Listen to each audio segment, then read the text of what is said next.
तो साक्ष्यों की अगर जांच होगी भारत के संविधान पे तो आपको भरोसा है ही, मुझे पूर्ण विश्वास है कि आपको भरोसा होगा। ये फैलेसी आप देख रहे हैं कि हम बनाएंगे, कोर्ट का इसमें कोई रोल नहीं होगा।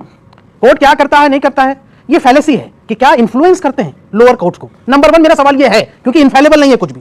22-23 दिसंबर 1949 की रात को जब वहां रामलला प्रकट हुए, वहां पर पूजा अर्चना की अनुमति कोर्ट के आदेश से शुरू हुई। 1 फरवरी 1986 को ताला खुला कोर्ट के आदेश से।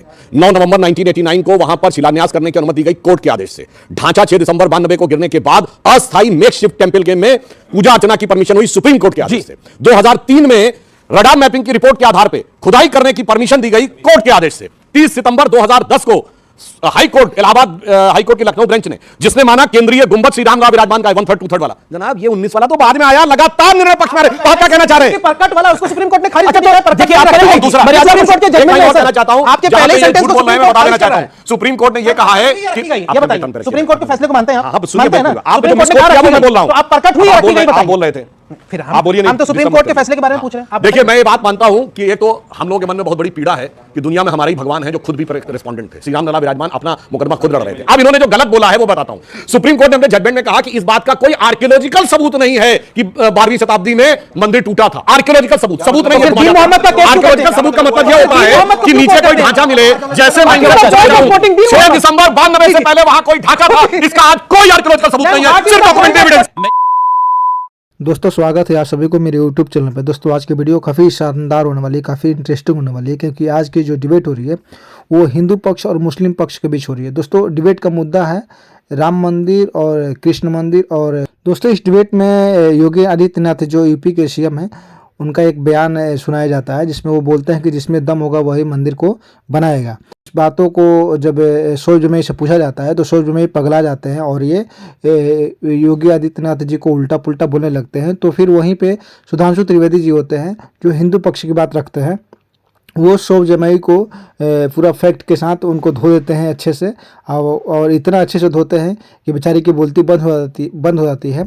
और वहाँ पे सोजमेई के साथ शायद रशीदी जी थे, उनको भी धोया जाता है।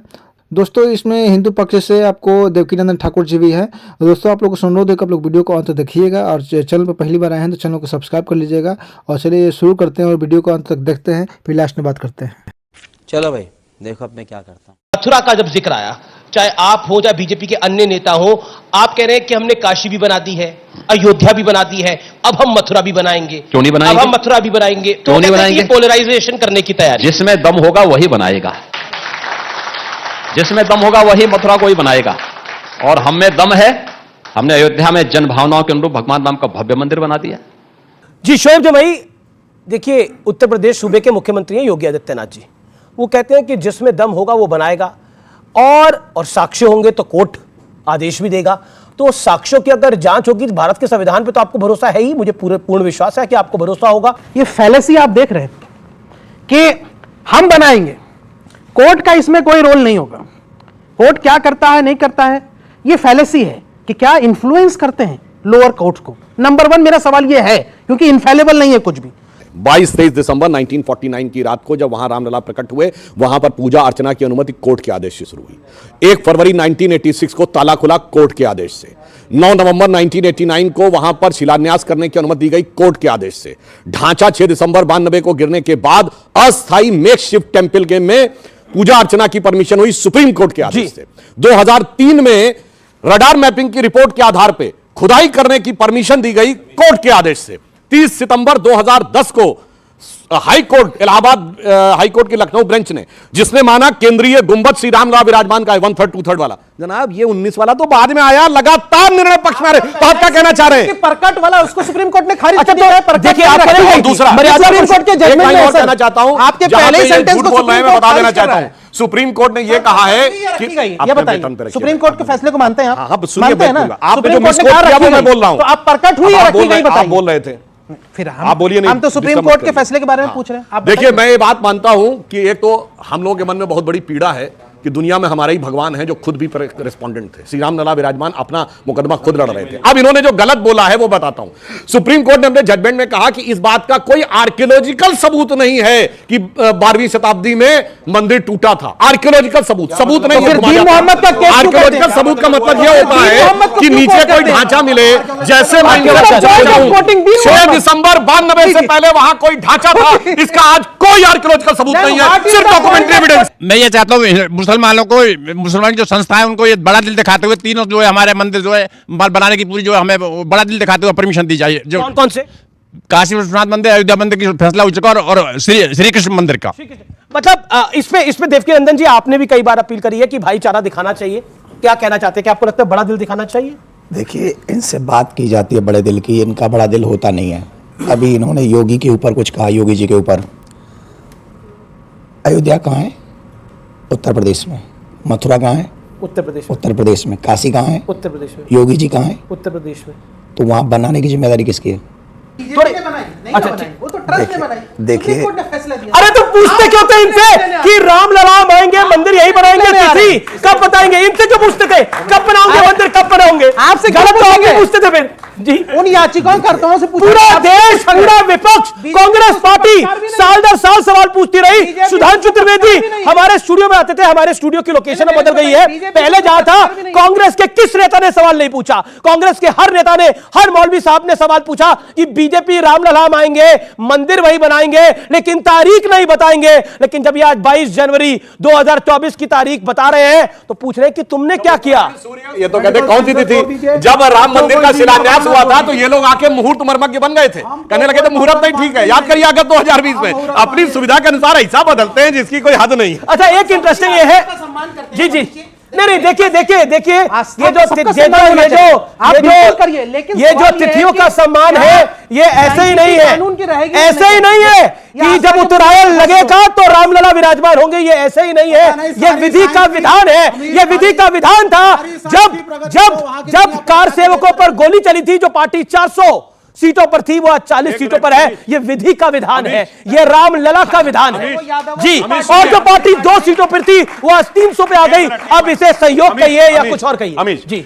जब राम मंदिर का उद्घाटन होगा, 1 महीना बाकी है, तब तक जानते क्या होगा? हम 5वीं बड़ी अर्थव्यवस्था, 4थे बड़े स्टॉक एक्सचेंज, तीसरे बड़े ऑटोमोबाइल के मैन्युफैक्चर, दूसरे बड़े मोबाइल के मैन्युफैक्चरर, इंफ्रास्ट्रक्चर में इन्वेस्टमेंट करने वाले सबसे बड़े देश, और सुनिए चांद के अछूते कोने को छूने वाले देश। और जब बाबरी ढांचा था तो भारत का फॉरेन एक्सचेंज रिजर्व 1 बिलियन के नीचे था, हम भुखमरी के कगार पर थे, सोना गिरवी रखा गया था, रुपये का डिवैल्यूएशन हुआ था। जब 8 खंबे निकले तो 100 बिलियन था 2003 में, अब 600 बिलियन है। ये होने जा रहा है जो ये कह रहे हैं। रशीदी साहब, बड़ा दिल दिखाना चाहिए, मुसलमानों को बड़ा दिल दिखाना चाहिए, भाईचारा दिखाना चाहिए। ओके, शोएब जमाई को शांत आप ही कराइए, वो मान नहीं रहे हैं। 1965 में आया, अरे मुआहदा 1965 में नहीं भाई, 2024 में आ जाओ। अब 2024 में आ जाओ। जवाब। यानी आप बैटिंग कर रहे हैं ना? मैं तो बैटिंग कर रहा हूं 2024 की, मैं बैटिंग कर रहा हूं 2024 की, मैं बैटिंग कर रहा हूं सत्य की, मैं बैटिंग कर रहा हूं भारत की संस्कृति की, मैं बैटिंग कर रहा हूं हिंदुस्तान की।